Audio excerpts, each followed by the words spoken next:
And I did eventually get the surgery. It's supposed to be 1 day in and 1 day out surgery. I woke up, it was a week later, and I was in intensive care. I could not talk. They had cut both my vocal cords.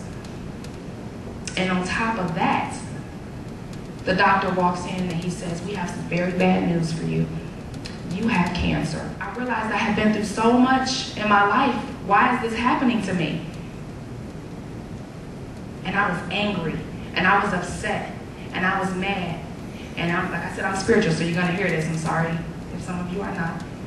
But I believed in God, and I said, I'm mad at you too, because this is unfair to me. So now, I had to find out what cancer really was and what it meant. Then I realized you could die.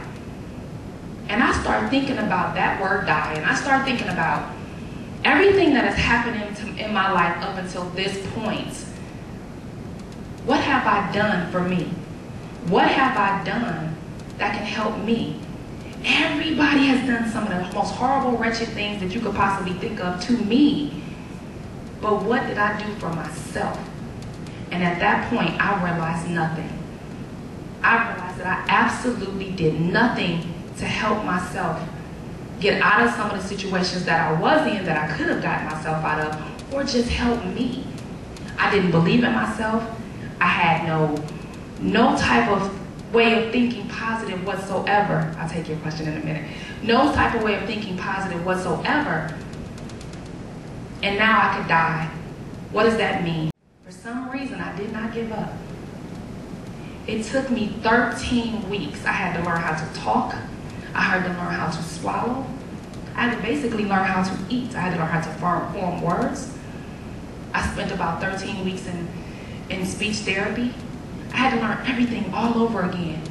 What that did for me was made me realize something. And only one vocal cord works now, by the way. The other one never recovered, so I'm blessed to even be talking, period. But what it did for me was realize that I could start over. I could start over. Just like I had to learn how to eat, talk, breathe. The same thing I could do with my life from that point forward. And that's actually what I did. I started to find help in my neighborhood. I started to try to reconnect with people that I trusted in the past. And at that point, I started working for me. I started doing things for me.